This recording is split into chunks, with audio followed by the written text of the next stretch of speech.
Olá, hoje é um dia muito triste para nós mulheres catarinenses. Eu como advogada, como mulher, como membro da Comissão da Violência Doméstica do Estado de Santa Catarina, me sinto muito triste também com o desenrolar do caso da Mariana Ferrer, com a absolvição do acusado de estupro desta. A absolvição foi baseada na falta de provas. Essa questão do estupro culposo foi uma questão que o juiz discorreu dentro da sentença, mas essa não é a base para absolvição, ok? É mais uma questão técnica, mas é que isso foi amplamente divulgado. Mas o que eu venho trazer para vocês é chamar a atenção desse caso, mas de outros casos que aconteceram, outros dois em Santa Catarina e que foi no Espírito Santo, que foi a questão daquela menina de 10 anos que foi estuprada pelo tio por 4 anos, e aí quando ela engravidou, que daí ela contou, teve a coragem de contar para a família o que tinha acontecido, e ainda, ela corria risco de vida, então foi feita a questão do aborto, que ela era muito pequena, não tinha estrutura para ter um bebê, e ainda muitas pessoas foram contra a menina, contra a família, e a menina acabou fazendo o aborto, mas ela sofreu mais ainda, além de já ter passado esses 4 anos na mão do tio, sendo estuprada. Tem a questão também, aconteceu agora, foi dia 30 de outubro aqui em Santa Catarina, em Joinville, um pai matou o filho de 3 anos e se matou com arma branca, com uma faca. E ele deixou um bilhete para ex-esposa de que agora, ela mais ou menos dizia isso, que agora ela estava livre para fazer o que ela quisesse da vida dela ou se juntar a eles. Aí o que se apurou é que ela não queria mais o relacionamento. Na semana passada eu divulguei que eu participei de um júri de feminicídio aqui na cidade de Tubarão, Santa Catarina, onde eu fiz assistente de acusação, que é um advogado que trabalha junto com um promotor, procurando a condenação. E nós conseguimos 21 anos e 4 meses. O que todos esses casos têm em comum? Todos os casos estão ligados da mesma forma: violência contra a mulher, violência doméstica e a questão do patriarcado.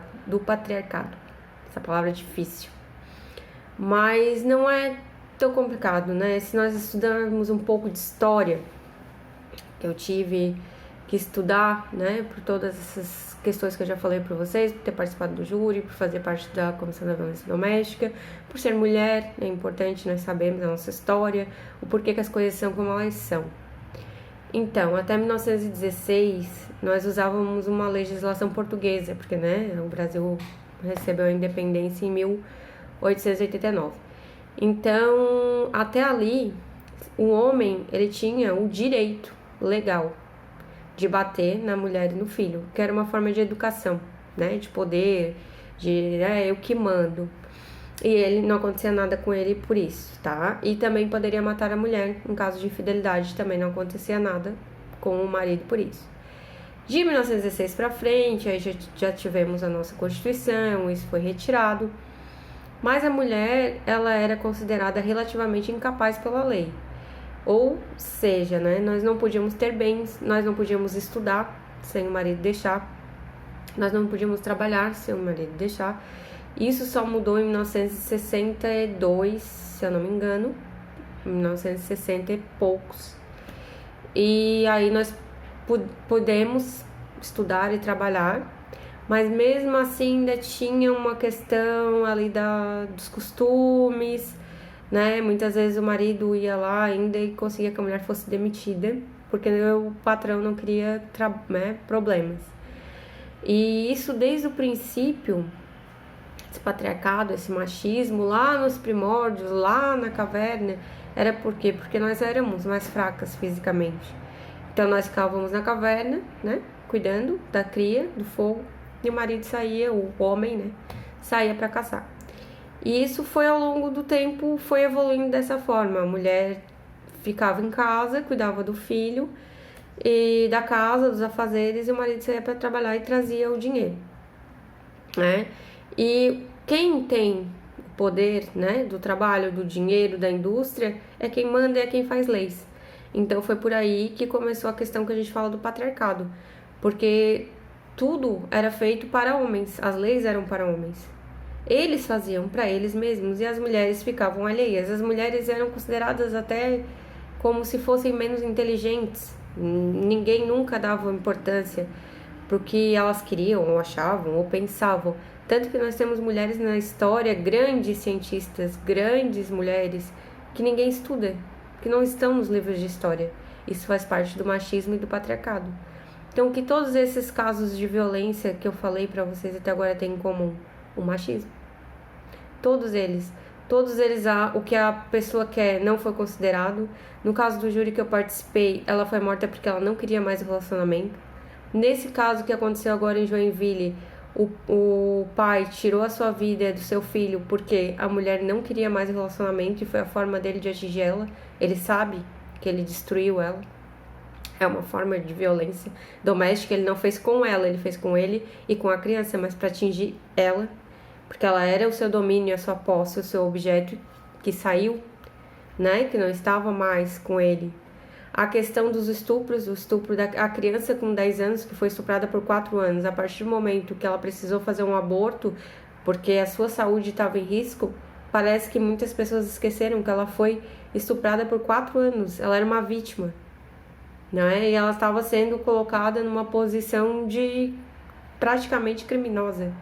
E também o caso da Mariana Ferrer, que é o que se faz pensar também, que ela inventou ou mentiu ou não foi bem assim e por algum motivo ela possa querer dinheiro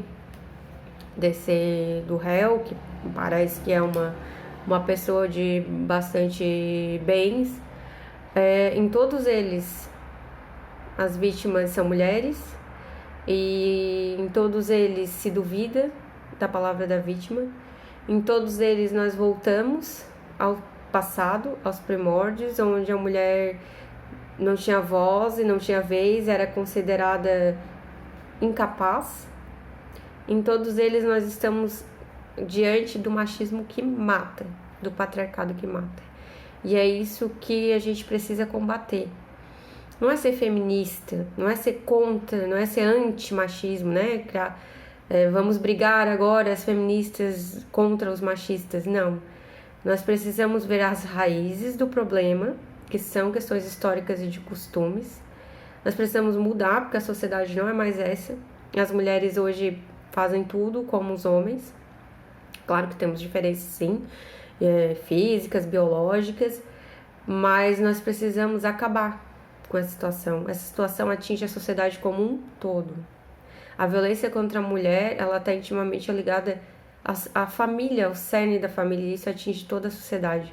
Então nós não podemos nos calar quando nós vemos esse tipo de violência, né? Nós temos que falar, temos que ir atrás, temos que tentar fazer algo, fazer barulho, ajudar quando a gente vê uma mulher numa situação de violência, quando a gente está vendo uma amiga, quando a gente vê uma outra mulher que a gente nem conhece, não julgar, não dizer que a culpa é da vítima.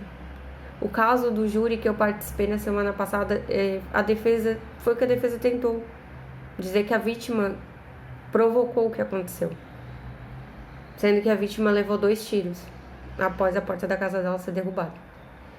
E é um absurdo, mas faz parte do machismo. E é isso que tem que ser controlado, mudado e evoluído. Não é mulheres contra homens. Nós precisamos nos unir, melhorar e evoluir como sociedade. Assim toda a sociedade vai melhorar, todos vamos ganhar, cada vez menos esse tipo de situação horrorosa vai acontecer. Obrigada, eu espero que eu tenha ajudado em algo, façam perguntas, vamos debater. Nós precisamos fazer essa sociedade melhorar. Se você passa por uma situação de violência, seja ela qual for, por favor, me mande um direct, me chame. Se eu puder, eu lhe ajudo, eu lhe indico como ajudar, ou a gente conversa, tá bom? Vamos ajudar a sociedade como um todo, homens e mulheres unidos, para nós termos uma sociedade melhor, mais tranquila e mais humana. Obrigada.